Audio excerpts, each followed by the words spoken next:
Welcome back everyone. In this video I'm going to be showing you how to make this delicious old Dowerhouse chutney. Delia Smith is one of my most favourite cooks of all time. Her recipes are so simple and easy and they never ever fail. This was a recipe that she got from a friend's grandmother and I have been using this for years, and my mum showed me this recipe first, and it's a perfect way to use up your Victoria plums, any tomatoes and any cooking apples that you might have at the end of the season. You could eat this chutney straight away, however I highly recommend that you keep this chutney in the cupboard until Christmas. Let all those flavours mature. It is perfect with meat, cheese, you name it. It is delicious. Enough of me talking, I'm going to show you how to make this. The first thing you want to do is cut your plums in half.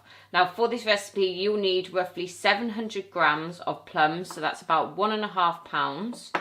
Remove the stone, and if they're big plums like this then you want to cut them in half and maybe half again. Add to your preserving pan. If they're smaller like this then all you need to do is just cut them in half. Carry on doing this until all your plums have been cut up. I'm using Victoria plums as Delia says that these are the best plums. However, you can use other plums if you want to.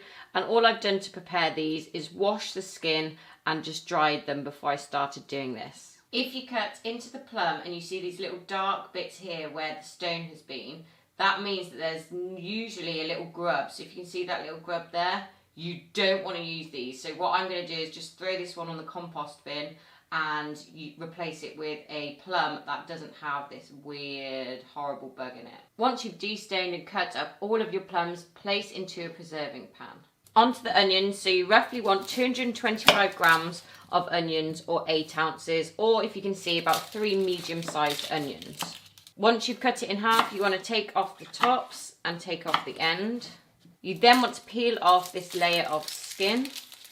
And just cut these in half and then half again, so you make quarters. Repeat until all of the onions have been cut up and quartered.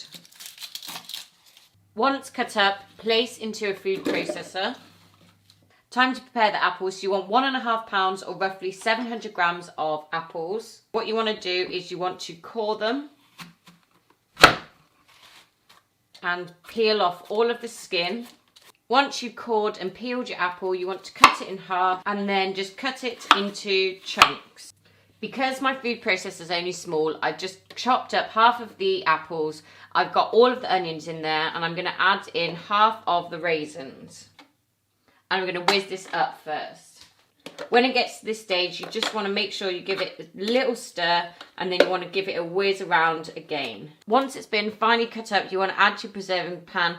Don't worry if some of the raisins haven't cut up. I love those in the chutney as it just they plump up. They're so flavoursome when you actually come to eat this. In here I've got the remaining raisins and the apple, and now what I'm going to add in is 4 ounces or 110 grams of preserved ginger that has been preserved in syrup and 2 garlic cloves, and I'm just going to whiz this up.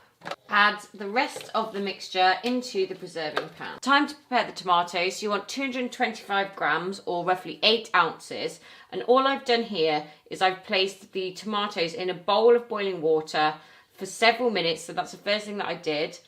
And it just makes it easier to peel off this skin. You can use green or red tomatoes. It's whatever you have. See how easy it is? The skin will just slide off.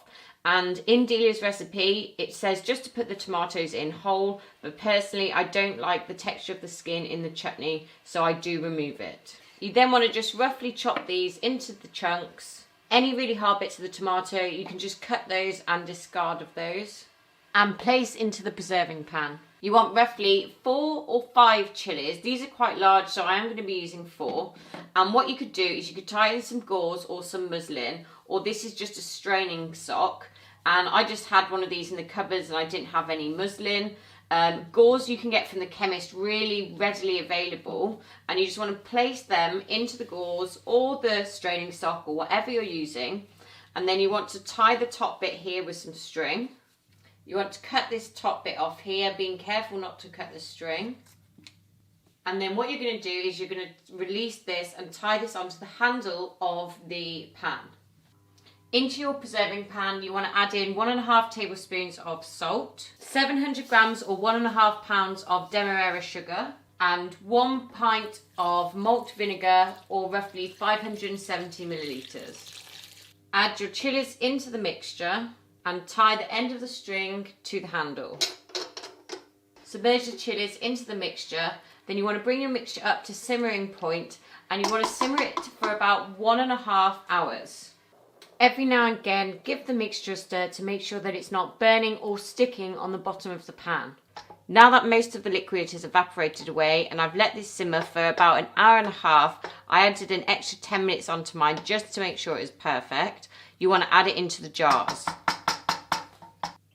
I've sterilised my jars by placing them in the dishwasher, or if not, making sure that they're thoroughly clean, and then I have just added them into a hot oven to sterilise them further and let them cool so they are easy to touch. Using a pointed spoon, you then want to place your mixture into the jar. Try not to get any down the sides. If you spill any down the sides, make sure you just give it a wipe. Now these jars will be hot, especially as you add the hot mixture, so you might want to hold them using a tea towel. Once you've added the mixture to the jar, you want to get a wax paper disc and you want to place the wax side down on the top of the chutney. Once you've sealed it down, get a plastic disc, place it over the chutney, and using an elastic band, place it over the top. This just prevents any bacteria getting in and any mould forming for when you come to eat the jam. In doing this, you prevent any bacteria getting into the chutney and creating mould, which is what you don't want. Get your lid and seal it tightly. Continue to do this until all of your mixture has been used up. Every now and again, you want to give it a quick tap on the work surface to prevent any air bubbles in your mixture.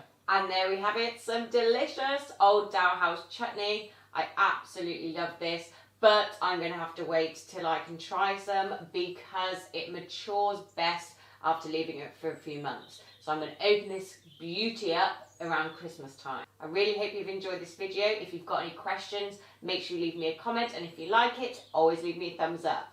I will see you in my next video.